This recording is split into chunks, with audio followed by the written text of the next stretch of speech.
और जब उनसे कहा जाता है कि फ़साद न मचाओ ज़मीन में, क़ालू इन्नमा नहनु मुस्लिहून, तो ये लोग कहते हैं कि हम तो इस्लाह करने वाले। अला इन्नहुम हुमुल मुफ़सिदून वलाकिन ला यशऊरून, जान लो वही है खराबी करने वाले, वलाकिन ला यशऊरून, लेकिन नहीं समझते। व इज़ा क़ील लहुम आमिनू कमा आमन अन्नास, और जब उनसे कहा जाता है कि ईमान लाओ जिस तरह ईमान लाए सब लोग, क़ालू अनुमिनु कमा आमन अस्सुफ़हा, तो कहते हैं कि क्या हम ईमान लाए जिस तरह ईमान लाए बेवकूफ़। अला इन्नहुम मुस्सुफ़हा वलाकिन ला यअलमून, जान लो वही है बेवकूफ़ लेकिन नहीं जानते। व इज़ा लक़ुल लज़ीना आमनू क़ालू आमन्ना, और जब मुलाकात करते हैं मुसलमानों से तो कहते हैं हम ईमान ले आए।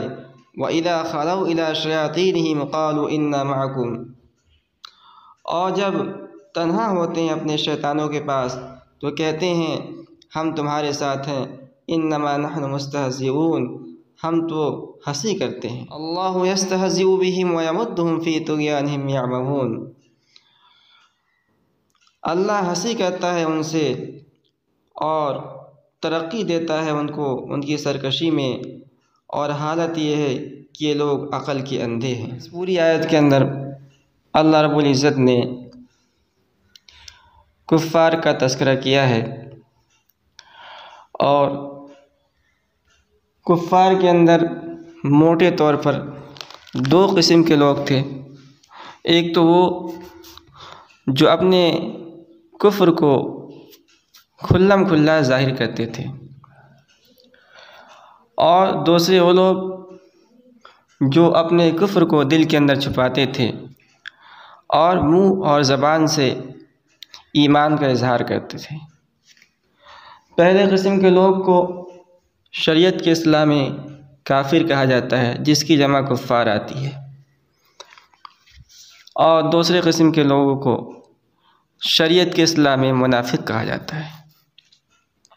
यहाँ इन आयत में मुनाफिकीन का ज़िक्र चल रहा है, और 11 नंबर आयत के अंदर ही बतलाया गया है कि जब इन मुनाफिकीन से कहा जाता था कि तुम ज़मीन के अंदर फ़साद न मचाओ, तो वो कहते थे कि हम तो इस्लाह करने वाले हैं, हम फ़साद मचाने वाले नहीं हैं। यहाँ फ़साद से मुराद वो फ़साद है जो मुनाफिकीन अपने निफाक के ज़रिए से मुआशरे के अंदर, सोसाइटी के अंदर फैलाते थे। कुरान ने वाज़ेह कह दिया कि महज़ ज़बान के दावे से कोई मुफ़सिद मुस्लिह नहीं बन सकता। अल्लाह ने फरमाया कि चूँकि उनके दिलों के भेद को हम जानने वाले हैं, इसलिए मोमिनून को बाखबर किया कि जान लो ये लोग हकीकत के अंदर मुआशरे के अंदर फ़साद को, मुआशरे के अंदर ख़राबी को रिवाज दे रहे हैं। और जिस तरह जानवरों को अपने हरकत का, अपने फ़ेल का कोई शऊर नहीं होता है, कोई इल्म नहीं होता है, तो ये मुनाफ़िकीन भी ऐसे हैं कि इनको अपने फ़साद का शऊर तक नहीं है।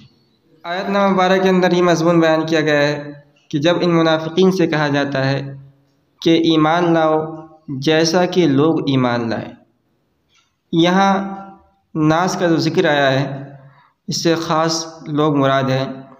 और ख़ास लोग वो हैं जिन्होंने हुज़ूर पाक सल्लल्लाहु अलैहि वसल्लम की सुहबत से फैज़ अख़ज़ किया हो, जिनको शरीयत के इस्लाम में सहाबा कहा जाता है। तो जब इन मुनाफ़िकीन से कहा जाता था कि सहाबा की तरह ईमान लाओ, तो कहते थे कि हम तो इन्हें बेवकूफ़ समझते हैं।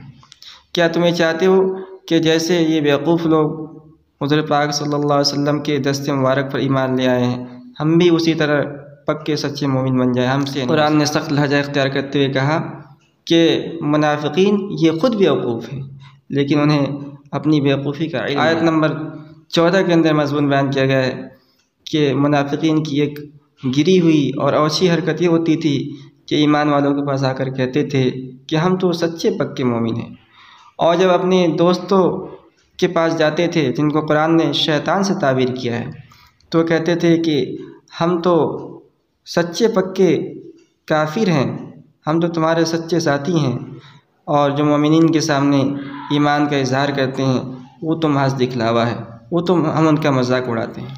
अल्लाह फरमाता है कि अल्लाह उनका मजाक उड़ाता है और उनको उनकी सरकशी में ढील देता है। यानी अल्लाह ये नहीं करता है कि जब वो अपने निफाक का इजहार करते हैं तो फ़ौरन उन पर अपने अज़ाब को उतार दे, बल्कि उनको ढील देता है। जिस तरह कुत्ते का मालिक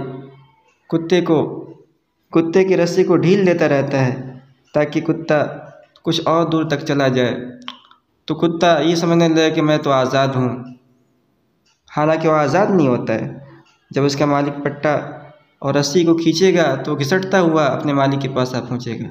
इसी तरह अल्लाह ताला उन पर दुनिया के अंदर भी अपने अज़ाब को एक बार मुसल्लत करेगा और आखिरत के अंदर भी उनके लिए दायमी अज़ाब है।